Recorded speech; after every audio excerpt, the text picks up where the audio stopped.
Good morning everyone. एक बार फिर से आप जुड़ चुके हैं इंडियन हिस्ट्री चैनल के साथ, जिसमें हमने पढ़ना स्टार्ट किया था मध्यकालीन भारत। और मध्यकालीन भारत में हमने बताया था आपको कि किस प्रकार जो है भारत पर जो है अरबी आक्रमण हुआ होगा। अरबी आक्रमण के बाद हमने तुर्की आक्रमण पढ़े। उसके बाद हमने कल अपने अंतिम वीडियो में देखा कि किस प्रकार जो है खिलजी सल्तनत के साथ साथ अन्य जो सल्तनत रही होंगी हमारी। खिलजी रही आपकी, खिलजी के बाद हमने आपको तुगलक सल्तनत पढ़ाई। तुगलक वंश के बाद हमने आपको सैयद, सैयद के बाद लोधी वंश के बारे में कल हमने आपको लास्ट वीडियो में समझा दिया था। हमने बताया कि किस प्रकार जो है लोधी वंश का खात्मा हुआ होगा और इब्राहिम लोधी की मृत्यु के बाद जो है किस प्रकार बाबर ने जो है भारत में अपने पैरों को जमाया होगा। और पैरों को जमाने के साथ साथ बाबर जो है अब वहां पर जाकर जो है बादशाह का रूप भी धारण कर लेगा।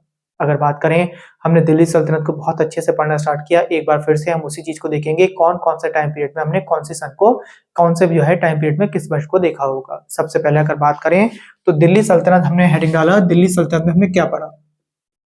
देखिए, चीजों को रिवाइज करना बहुत जरूरी है। और रिवाइज के साथ साथ अगर बात करें, जो मैं दिल्ली सल्तनत यहाँ पे लिखने जा रहा हूँ आपको, तो उसका टाइम पीरियड जरूर पूछा जाता है। और पूछने के साथ साथ आपके पेपर में ये बनता है कि सबसे छोटा कार्यकाल किसका रहा है दिल्ली सल्तनत में, सबसे बड़ा कार्यकाल किसका रहा है, सबसे छोटा दूसरा कार्यकाल किसका रहा है। ये सारे क्वेश्चन बनते हैं। तो जैसे कि अगर मैं आपसे बात करूं तो दिल्ली सल्तनत जब हमने आपको पढ़ाना स्टार्ट किया था तो हमने आपको एक टेक बताई थी, उसका नाम बोला था गुड़ खा तसले में। गुड़ खा तसले में अगर गुड़ की में अगर बात करें तो सबसे पहले हमने आपको गुलाम वंश पढ़ाया। गुलाम वंश पढ़ाया। गुलाम वंश के बाद अगर हम बात करें तो गुड़ के बाद खा, खा का मतलब हमने खिलजी वंश पढ़ाया आपको। खिलजी वंश। खिलजी वंश की अगर बात करें तो हमने फिर आपको तुगलक के बारे में पढ़ाया। तुगलक वंश के बारे में पढ़ाया आपको, तुगलक वंश पढ़ाया। उसके बाद सैयद वंश के बारे में हमने कल चर्चा करी। सैयद वंश के बारे में चर्चा करी। सैयद के बाद अगर बात करें तो हमने लोधी वंश के बारे में चर्चा करी। और लोधी के बाद अगर बात करें तो हमने चर्चा करी मुगलों के बारे में। आज से हम स्टार्ट करेंगे और आज से हम मुगलों के बारे में ऐसा पढ़ना स्टार्ट करेंगे, आज तक जो है आपने उस तरीके से डिटेल से, जैसे कि अभी ये पढ़ते हुए आ रहे थे, उसी तरीके से हम इनकी कहानियों को जोड़ेंगे। ठीक, सबसे पहले अगर बात करें गुलाम वंश जब हमने पढ़ना स्टार्ट किया था तो ये 1206 से स्टार्ट हुआ था, आपको मालूम है। और 1206 से लगभग 1290 तक चला था ये। तो हमने ये टाइम पीरियड आपको बता दिया था, 1206 से 1290 चला। और इसके बाद जब दूसरा वाला जो वंश स्टार्ट होगा तो 1290 से स्टार्ट होगा, क्योंकि इसने ही खात्मा करा होगा इस वाले वंश का। और 1290 से 1320 तक चला है। और ये सबसे छोटा कार्यकाल वाला माना जाता है दिल्ली सल्तनत में। सबसे छोटा वंश जो कोई कार्यकाल चलाया है वो कौन सा चलाया आपका? खिलजी वंश चलाया। आप इसे याद कर लेंगे। इसके बाद ये क्वेश्चन अभी आपको यूपी पैट में देखने को भी मिला था। उसने पूछा था कि कौन सा वंश जो है दिल्ली सल्तनत में सबसे छोटा कार्यकाल रहा है जिसका, तो आपको ध्यान रखेंगे किसका है? खिलजी वंश का है। इसके बाद बात करें तो सबसे छोटा खिलजी आ गया। खिलजी के तुरंत बाद आ जाता है आपका तुगलक। तुगलक अब कब स्टार्ट हुआ होगा? 1320 से स्टार्ट हुआ होगा। 1320 से स्टार्ट होगा, ये 1414 तक चलेगा। तो 1320 से स्टार्ट होगा और 1320 से 1414 तक चलेगा। ये सबसे बड़ा रहा है, आप ये ध्यान रखना, ये सबसे बड़ा रहा है। इसके बाद मुगल इससे भी ज्यादा रहेंगे। मगर यहाँ क्या चल रहा था, ये जो वंश चल रहे थे, ये वंश आ रहे थे, वो पूरी सल्तनत आएगी। ठीक है, वो अपने आप में एक सल्तनत होगी, तो उसे हम अलग से पढ़ना स्टार्ट करते हैं। तो दिल्ली सल्तनत की अगर बात आए तो दिल्ली सल्तनत सबसे बड़ा कौन सा हो गया? तुगलक हो गया। और सबसे छोटा कौन सा हो गया? खिलजी हो गया। ठीक, ये बात आपको क्लियर हो गई होगी। अब ये क्या होगा? तुगलक वंश कब खत्म होगा? 1414 में खत्म होगा। तो अब कौन सा आ जाएगा? सैयद वंश आ जाएगा। जब ये 1414 में खत्म हुआ होगा तो 1414 से ये चलेगा 1451 तक चलेगा। ये दूसरा सबसे छोटा है, आप ये ध्यान रखना, दूसरा सबसे छोटा। ठीक, आपसे ये पूछा जा सकता है कि दिल्ली सल्तनत पे दूसरा सबसे छोटा कार्यकाल लेने वाला जो है कौन सा वंश था, तो आप बता देंगे सैयद वंश था। और सैयद वंश की स्थापना के बारे में मैंने खिज्र खां के बारे में आपको बता दिया होगा। इसके बाद देखें तो अब ये 1451 में ये खत्म होगा। और 1451 में जब खत्म होगा तो 1451 से ये चलेगा लगभग 1526 तक चलेगा। जो हमने पानीपत की जो है आपको प्रथम लड़ाई बताई थी, बाबर आया होगा, बाबर ने इब्राहिम लोधी को मारा होगा, तब जाके जो है अब ये मुगल वंश की स्थापना हो जाएगी। कब हो जाएगी? 1526 से होगी। और ये कब तक देखने को मिलेगी? हमने जब आधुनिक भारत पढ़ेंगे तो आधुनिक भारत पढ़ते समय हम देखेंगे कि उस समय 1857 की क्रांति में लास्ट जो के मुगल सम्राट थे उनका नाम था बहादुर शाह जफर द्वितीय। और बहादुर शाह जफर द्वितीय को किस प्रकार जो है लाल किला उनसे खाली करवाया होगा। लाल किला खाली करवाने के बाद जो है वहां पे अंग्रेजों ने अपनी कंपनी बनाई होगी। और अपनी कंपनी के साथ साथ अगर बात करें तो उन्हें कैद करके रंगून भेज दिया होगा। और रंगून में इनके जो है जितने भी परिवार के व्यक्ति रहे होंगे, इनके बेटे या इनके पोते, उनकी गर्दन काट के जो है उनके सामने प्रस्तुत की गई होगी। और इस तरीके से उनका जो है लगभग हम बात करें तो 1857 के बाद 1858 के आसपास जाके उनका अंतकाल हो जाएगा। ये बात आपको क्लियर हो गई होगी। अब जो हम पढ़ना स्टार्ट करेंगे, आज जो पढ़ेंगे हम पढ़ेंगे मुगल काल के बारे में।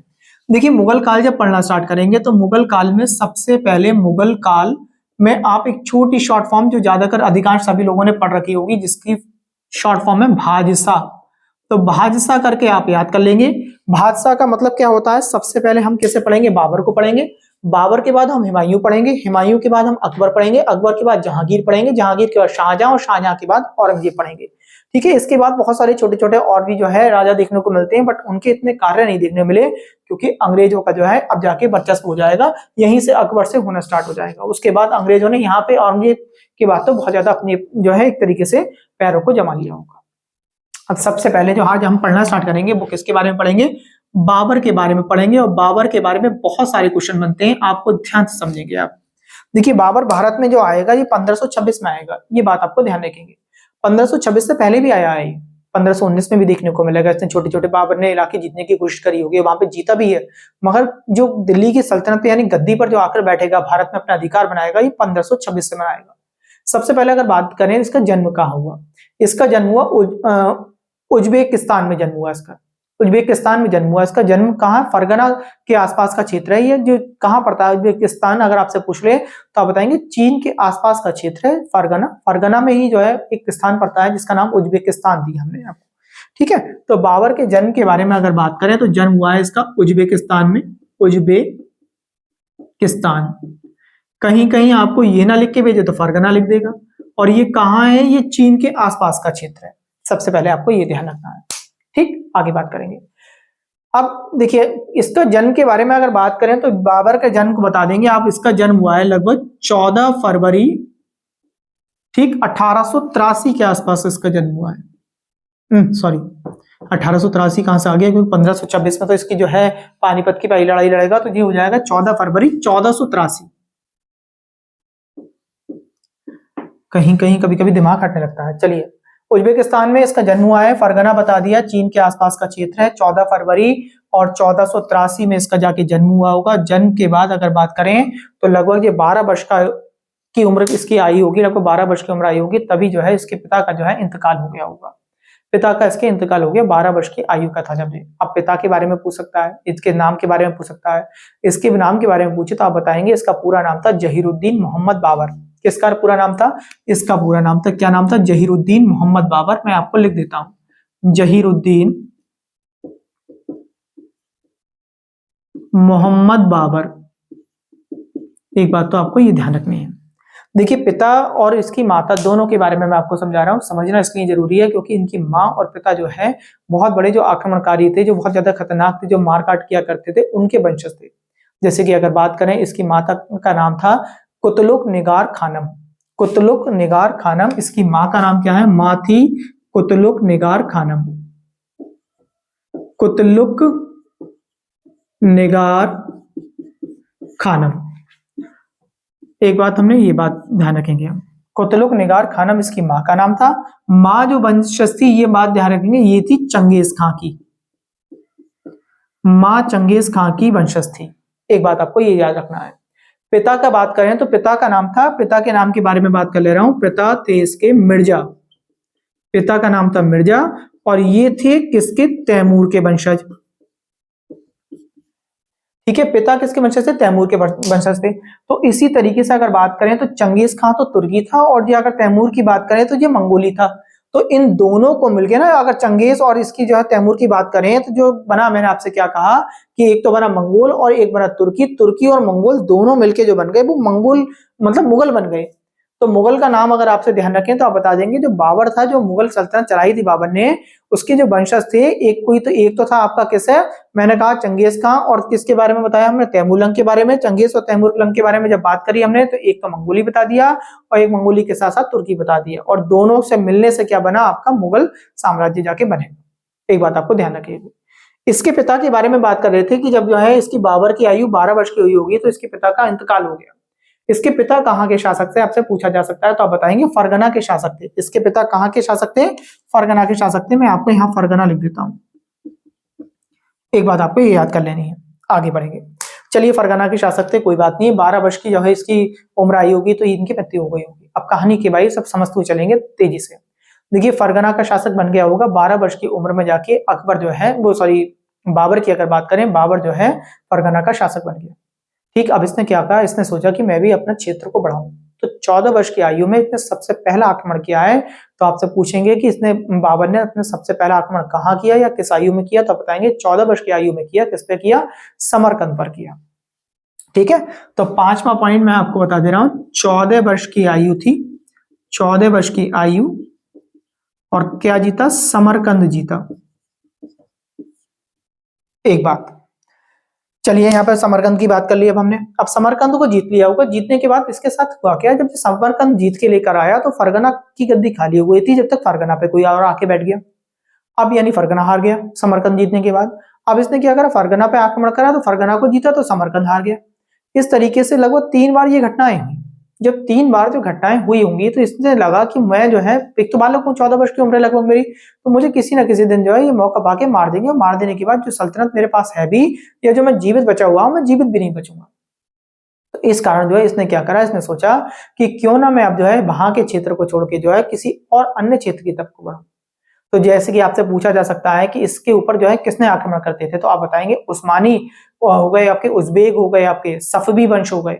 तो इस तरीके की जो है कि आपकी जनजातियां थी, उस्मानी हो गई, उज़्बेक हो गई और सफवी हो गई। ये आपको लिख लेनी है, लिख के याद कर लेनी है। उस्मानी, उज़्बेक और सफवी जाति, उन्होंने जो है इस पे आक्रमण किया, और आक्रमण करने के बाद ये बार बार हार रहा होगा। हारने के बाद इसने सोचा कि कहीं ऐसा ना हो ये लोग मुझे मार दें और मारने के बाद मेरी मृत्यु हो जाए और मैं कहीं का ना बचूं। फिर इस कारण जो है इसने क्या करा, अपने जो है धीरे धीरे इसने क्या करा, आगे को बढ़ना स्टार्ट कर दिया, अपने क्षेत्र को बदलना स्टार्ट कर दिया। अब ये जो क्षेत्र में पहुंचा जो वर्तमान में पाकिस्तान का क्षेत्र है, पाकिस्तान का वर्तमान में क्षेत्र है, जैसे कि मैंने कहा अफगानिस्तान हो गया, पाकिस्तान हो गया, और लगभग जो है पंजाब की बात कर रहा हूं मैं आपको। ठीक है, ये इस क्षेत्र में पहुंचेगा, इस क्षेत्र की तरफ को बढ़ेगा, बढ़ने के बाद देखेगा वहां पर जो है कि बिल्कुल क्षेत्र खाली पड़ा हुआ है, तो वहां जाकर जो ये धीरे धीरे अपने पैर जमाना स्टार्ट कर देगा। अब कभी कभी पूछा जा सकता है कि इस क्षेत्र पर जो है आने के लिए इसकी मदद किसने की थी, तो आप बताएंगे इसके चाचा ने इसकी मदद की। ठीक है, अभी मैंने आपसे थोड़ी देर पहले क्या कहा था, 1526 से पहले भी भारत पे इसने आक्रमण करे। ठीक है, जब ये इस इलाके में बैठ गया होगा तो ये भारत पे आक्रमण करना स्टार्ट करेगा, लूटना स्टार्ट करेगा भारत को। तो 1519 में ये पहली बार भारत पर आक्रमण करेगा। ठीक है, तो भारत पर पहला आक्रमण इसने, जो आप ऐसा के ध्यान रखेंगे, भारत पर इसने पहला आक्रमण कब किया, 1519 में पहला आक्रमण हुआ, पहला आक्रमण करा। और जब इसने पहला आक्रमण करा होगा तो क्या हुआ, अब आप इसके बारे में बातें रखेंगे, इसमें क्या क्या चीजें देखने को मिली। जब पहला आक्रमण करा होगा तो किसके खिलाफ करा, तो आप ये ध्यान रखेंगे, इसका पहला आक्रमण जो था यूसुफ जई जाति थी उनके खिलाफ था। यूसुफ जई, यूसुफ जई जाति, इस पर जो है इसने आक्रमण किया होगा। एक बात आपको ये ध्यान रखनी है, जब इन पे इसने आक्रमण किया तो आक्रमण में इसने जो है यहाँ पे तोपों का उपयोग किया।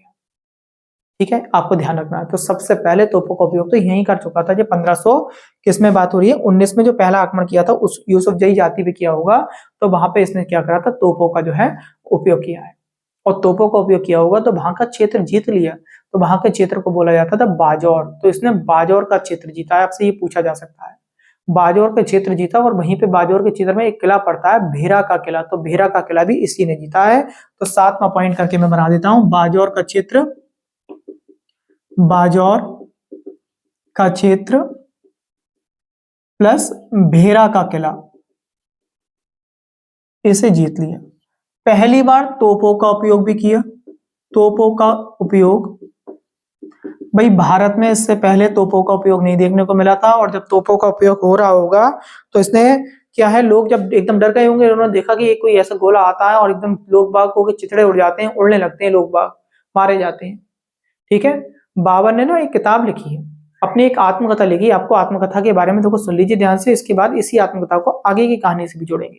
एक किताब लिखी, उसमें उसका नाम था, तुर्की भाषा में लिखी है, जिसका नाम था तुजुके बाबरी। ठीक है, इसकी आत्मकथा क्या है, आत्मकथा है तुजुके बाबरी। मैं लिख देता हूं यहाँ पे, आत्मकथा तुर्की भाषा में है, आप ये ध्यान रखना, तुजुक ए बाबरी। ठीक है, ये आत्मकथा है। आत्मकथा का मतलब आप समझते होंगे, जो अपने द्वारा अपने ही बारे में चीजों को लिखा जाए तो उसे हम आत्मकथा बोलते हैं। ठीक है, इस आत्मकथा में चर्चा की है इसने।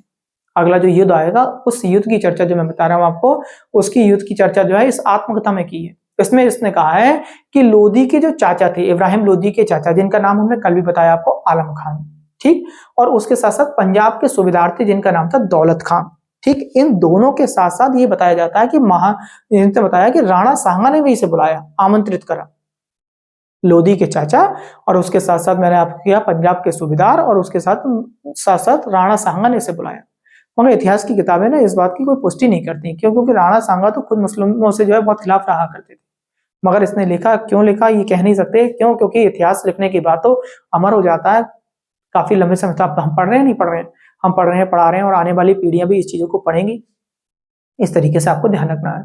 तो आपसे पूछा जाएगा कि जो है इसने किस किस के नाम लिए, तो इन तीनों के नाम को आप ध्यान रखेंगे। नाम तीनों को बता दिए, कौन कौन कहाँ के थे ये मैंने बता दिया। कल आपको इब्राहिम लोदी पढ़ाया था, उसमें वो भी सारी चीजें समझाई। अब युद्ध बहुत इंपॉर्टेंट है, और एक एक युद्ध जो है वो एक दूसरे से जुड़ेंगे, और उनके कोई ना कोई एक दूसरे से जुड़ने के कारण रहेंगे, ध्यान से समझ लेना। अब पहला युद्ध जी भारत में आके अब जो लड़ना स्टार्ट करेगा, तो 21 अप्रैल 1526 में लड़ा इसने, जिसे हम पानीपत की पहली लड़ाई कहते हैं। 21 अप्रैल 1526 पानीपत की पहली लड़ाई, ठीक है, आप ध्यान रखेंगे।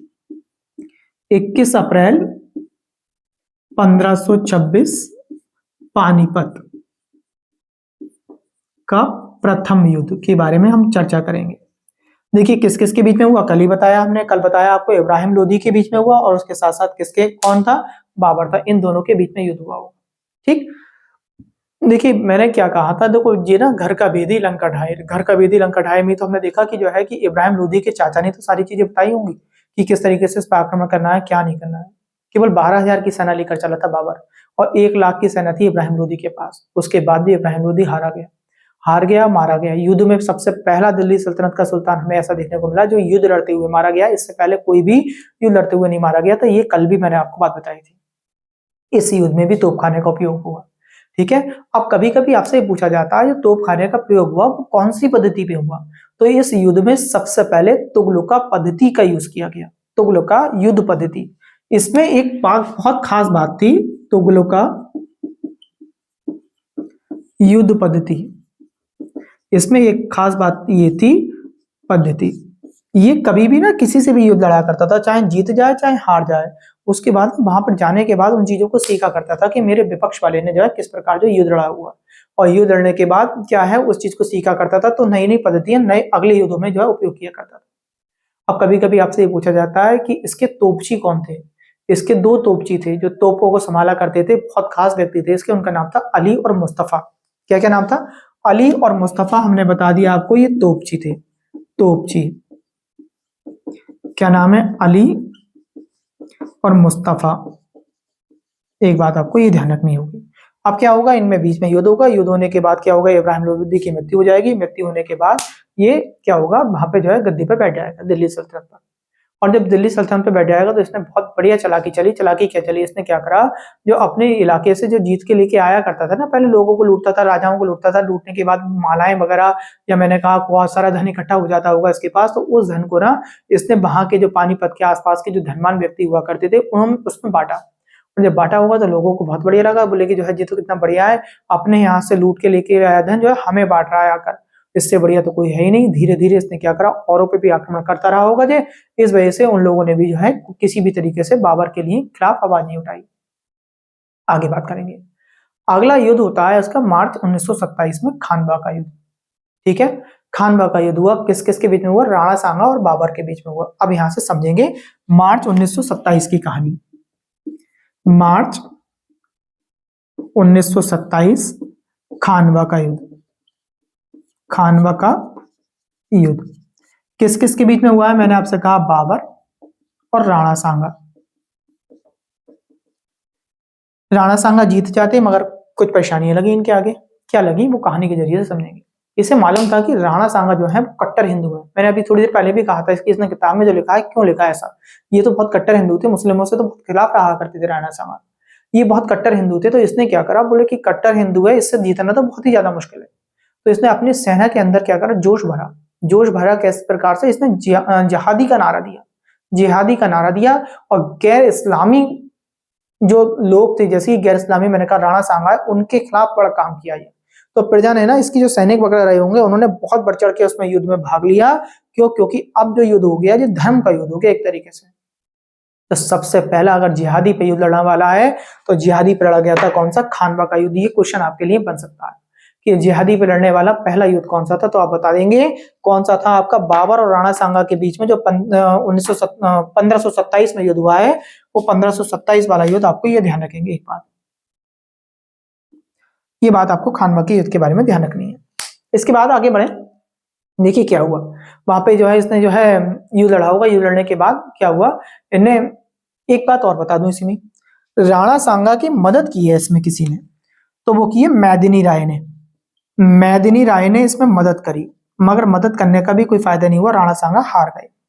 ठीक है, हारने का कारण क्या? थोड़ा सा मनोबल भी गिर गया इनका। मनोबल गिरने का मतलब क्यों था? एक व्यक्ति था उसका नाम था शैलादित्य, एक व्यक्ति था उसका नाम था शैलादित्य।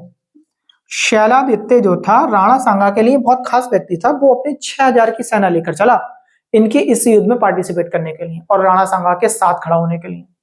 अब जुड़ना तो राणा सांगा के साथ था, मगर हुआ क्या? गद्दारी कर गया इन टाइम पर। और गद्दारी करने के बाद बाबर की सेना में जाके खड़ा हो गया। तो बाबर की सेना में जाके खड़ा हो गया, तो वहां से इनका थोड़ा जो मनोबल टूट गया। और मनोबल क्यों? 6000 सेना बहुत होती है, एक एक सैनिक की बड़ी कीमत होती है।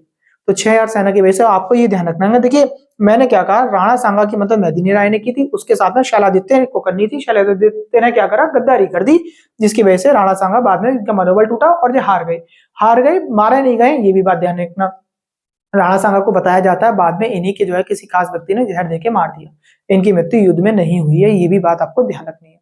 ये बात आपको क्लियर हो गई होगी। आगे बढ़ते हैं। शैलादित्य की स्टोरी में मैंने बता दी, कभी कभी शैलादित्य के बारे में पूछा जा सकता है। बल्कि इसने जब मारा होगा तो मारने के बाद क्या हुआ, ये बड़ा खुश हुआ। इसने जो मरे हुए सैनिक भी पड़े थे, राजपूत वगैरह जितने भी पड़े थे, उनके सिर काटे, चाहे मरा हुआ हो या कोई जो है मैंने कहा जो जिंदा थे उनके भी सिर काटे। और सिर काटने के बाद एक मीनार बना दी, और मीनार बना दी, और मीनार बनाने के बाद रात को जो है उन मीनार के आगे जो है उसने शराब पी के बड़ा जश्न मनाया। और जश्न मनाया तभी इसने अपने आप को इस युद्ध के बाद गाजी बोला। मैंने आपको पीछे भी बोला था गाजी बेग तुगलक के बारे में, गयासुद्दीन तुगलक के बारे में जब मैं बता रहा था, तब मैंने कहा था गाजी वर्ड अभी आगे भी यूज करेंगे हम। देखिए बाबर ने अपने आप को गाजी बोला। गाजी कौन से युद्ध के बाद बोला, तो आपको ये भी ध्यान रखना होगा कि खानवा के युद्ध के बारे में बोला। खानवा का युद्ध किस किस के बीच में क्यों हुआ, क्या हुआ, सारी कहानी मैंने आपको बता दी। यहीं पे जो है एक वर्ड उपयोग किया गया, गाजी। ठीक है, तो ये गाजी वर्ड किसने उपयोग करा अपने लिए? बाबर ने यूज किया है। आपको ये भी याद कर लेना है। समझता हूं कि ये सारी बाबर की स्टोरी आपको धीरे धीरे याद हो रही होगी। बस थोड़ी सी बात और है, 2 या 3 मिनट का वीडियो रह गया है, समझ लीजिए ध्यान से। इसके बाद अगर बात करें, राणा सांगा में क्या भाग निकले, मारे नहीं गए। इसके बाद 1528 में युद्ध होगा, अभी 1527 में हुआ, 1528 में होगा, वो होगा चंदेरी का युद्ध। अब चंदेरी का युद्ध किससे होगा? वो इससे होगा, मेदिनी राय से। ठीक है, तो मेदिनी राय से क्यों? मेदिनी राय ने मदद करी थी। तो 1528 में हुआ किसका? चंदेरी का युद्ध हुआ, चंदेरी का युद्ध। ठीक है, और किस किस के बीच में हुआ है? बाबर था, और बाबर के साथ में कौन थे? मेदिनी राय थे। एक बात आपको ये ध्यान रखनी है, बाबर और मेदिनी राय के बीच में हुआ होगा। मेदिनी राय हार गए, मेदिनी राय हार गए होंगे। हारने के बाद इसने क्या करा? बाबर ने इनकी 2 बेटियों को उठा के ले गया, 2 बेटियों को उठा कर ले गया। और इसी युद्ध में कभी कभी आपसे पूछ सकता है, डीपली क्वेश्चन अगर बनाए, कि इस युद्ध में मेदिनी राय की किसने सहायता करी थी? तो अगर आपसे ये पूछा जाए तो आप बताएंगे मेदिनी राय की सहायता करी थी शेरशाह सूरी ने। मगर कोई फायदा नहीं हुआ, शेरशाह सूरी की मदद के बाद भी कोई फायदा नहीं हुआ। ये बात आपको ध्यान रखेंगे। तो 1528 के बारे में पढ़ लिया। इसके बाद ये अपना अंतिम युद्ध जो बाबर लड़ेगा वो 1529 में लड़ेगा, घाघरा का युद्ध लड़ेगा। तो 1529 में घाघरा का युद्ध हुआ। घाघरा का युद्ध जो हुआ था वो बंगाल और बिहार के जो क्षेत्र था उस पर कब्जा करने के लिए हुआ था। तो बंगाल और बिहार के क्षेत्र के लोग और बाबर के बीच में ये युद्ध लड़ा गया है। कोई भी इसमें आप ये ध्यान रखना, कोई बड़ा राजा का नाम नहीं लेना है। घाघरा का युद्ध बाबर ने लड़ा है बंगाल और बिहार के क्षेत्रों को जीतने के उद्देश्य से। वहां पर जो है हमने देखा कि जल और थल दोनों ही प्रकार की जगह पाई जाती थी उस समय। तो ये पहला युद्ध था जो जल और थल दोनों पर लड़ा गया। आपसे ये भी पूछा जा सकता है इसमें जीत किसकी होगी? जीता कौन? बाबर ही जीता। और बाबर ने अब इस जीत के बाद अपने आप को बादशाह बोला, क्योंकि क्षेत्र से धीरे धीरे बढ़ाना स्टार्ट कर दिया। तो अब इसने बादशाह बोला। मैंने आपको बता दिया गाजी कब बोला वो आपको समझ में आ गया, बादशाह कब बोला वो आपको समझ में आ गया। चीजों को याद कर लेनी है बहुत ध्यान से। और इसकी मृत्यु के बारे में अगर बात करें तो 26 दिसंबर 1530 में जाके इसकी मृत्यु हो जाएगी। 1530 तक का इसका समय रहेगा। तो 4 वर्ष का समय रहा। 4 वर्ष में इसने बहुत ज्यादा उथल पुथल मचा दी भारत में आने के बाद की अगर बात करूं, जो भारत की गद्दी में बैठा होगा आगे। इसके बाद दफनाने की बात आती है इसके, तो आगरा के आराम बाग में, ठीक है, आगरा के आराम बाग में इसे दफनाया गया। ठीक, इसके बाद इसका पोता जब आएगा ना, अकबर आएगा, काफी समय बाद जब अकबर आया, क्योंकि अभी तो हुमायूं आएगा, हुमायूं के बाद अकबर आएगा, अकबर फिर दिल्ली सल्तनत में बैठा होगा, बैठने के बाद उसने इनकी किताब जो तुर्की भाषा में लिखी हुई थी उसका फारसी अनुवाद कराया, और फारसी अनुवाद जब कराएगा तो फारसी अनुवाद में पता चलेगी कि इनकी ना जो इसके अकबर के दादा थे मतलब बाबर थे, तो बाबर की एक इच्छा थी कि उन्हें मरने के बाद काबुल में दफनाया जाए। तब क्या करेगा अकबर, इनकी कब्र को खुदवाएगा, और खुदवाने के बाद जो हड्डियां मिलेंगी उसमें से जितनी भी बची होंगी वो जो है हड्डियां कहाँ पे जो है करवाएगा, अब जाके काबुल में दफनवा देगा, और काबुल में जब दफनाया जाएगा तो वहां पर जो इनकी कब्र बनी हुई है वर्तमान में अब कहाँ है, इनकी बाग-ए बाबर करके बोला जाता है। ये कहाँ पर है, काबुल में, बागे बाबर। इससे पहले कहाँ, आगरा में दफनाया गया था, आराम बाग में। ठीक है, तो मुगल सल्तनत में से एक जो हमने बाबर को बहुत डीपली बहुत अच्छे करके पढ़ा हमने, शायद आशा करता हूं इसके जो 3-4 युद्ध जो मैन थे वो सारे समझ लिया आपने, किस प्रकार भारत की ओर बढ़ा हुआ, क्या कारण रहे होंगे, सारी कहानी आपको समझ में आ गई होगी। वीडियो अगर आपको पसंद आया हो तो लाइक करें, सब्सक्राइब करें। नमस्कार, धन्यवाद।